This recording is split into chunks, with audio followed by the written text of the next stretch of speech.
Well, Sean Spicer is the incoming White House press secretary, a very powerful man joining us this morning. Good to see you, Sean. Happy New Year. Good morning. Happy New Year. And congratulations. I don't think the three of us have formally congratulated you on that new role.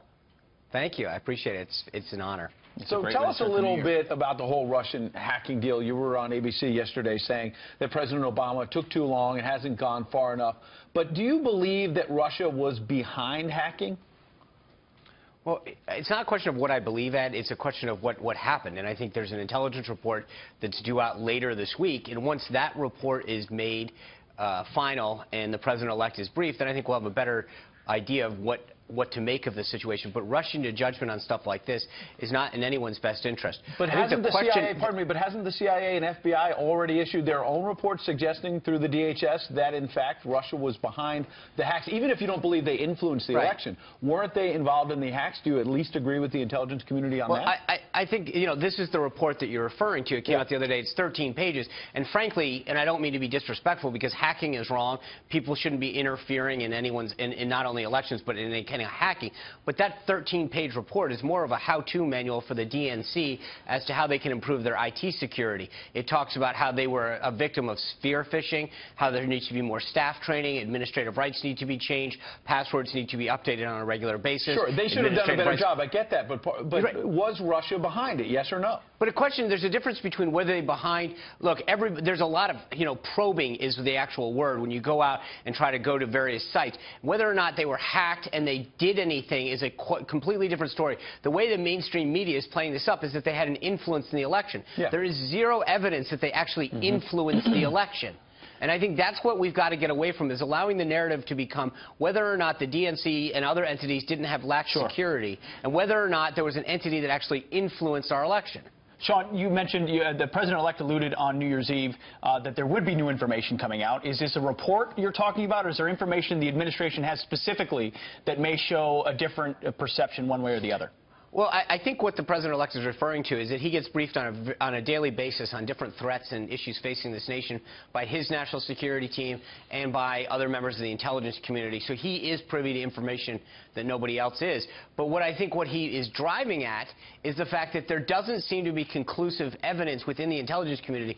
There are people who believe certain things, but what we're waiting for is this final report to whether or not it is actually conclusive or whether or not there's just general belief that that's the direction they think this thing is in.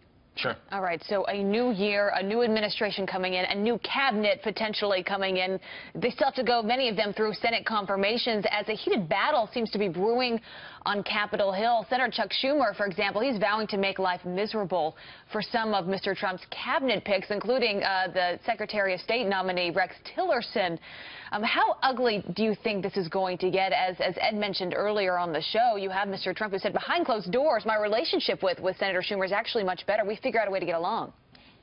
Well, I think there's two issues. One is this cabinet is probably the most qualified and star-studded that we've seen in modern history, from one end to another. The people that are coming into this are going to bring real change. But on a political side, it's really disappointing, and Chuck Schumer understands this of all people. When President Obama came into office, the Republicans confirmed 7 of his nominees before he even was sworn into office, and 5 of them were consumed the following week, for a total of 13. So for these Democrats to now talk about how they're going to obstruct these qualified cabinet members from taking office is rather sad. And I think Chuck Schumer, of all people, he was there then. He understands that there's a difference between opposing people on policy and allowing people to have the president to have the constitutional right to choose his cabinet as long as they're qualified. And each one of these people is unbelievably qualified to serve and to bring real change to the various departments. Sean, speaking of Democrats, I mentioned you were on another news program yesterday. After your appearance, Donna Brazile was on, the DNC chairwoman. This is someone who gave, while she was at CNN, leaked questions for town hall forums and debates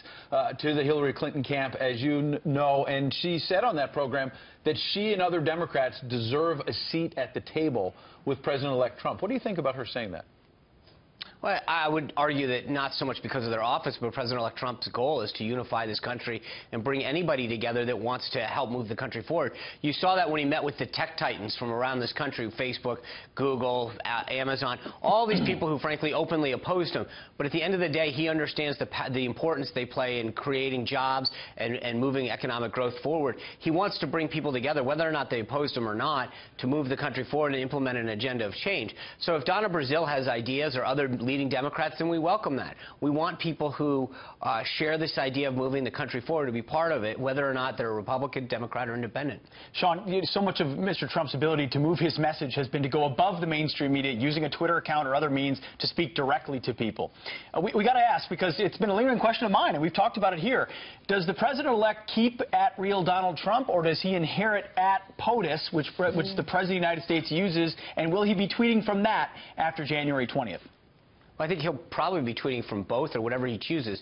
He's the president. He understands. So they're going to give POTUS over. They're going to hand over the password. Oh, they have to. Absolutely. It's a government. handle. So they have to. But at the end of the day, look, he understands the power of social media. He's got 45 million plus people that follow him on the various platforms that he controls. He understands the ability to go straight to the American people and have a conversation with them. Now, I know that that is unbelievably frustrating to the mainstream media, but that's what makes him so authentic, is he can speak truth to power on Twitter, on Facebook, on Instagram, get a message out and have a conversation with the American people and not have to have it filtered through the mainstream media. Is it filtered through you? Do you have to approve before he tweets? In your new role? Nobody approves anything that Donald Trump says. We work for him, we serve him, not the other way around. All right, so he hinted over the weekend when talking to reporters that maybe a guest at the inauguration could be Benjamin Netanyahu. Any thoughts on that? Can that be confirmed?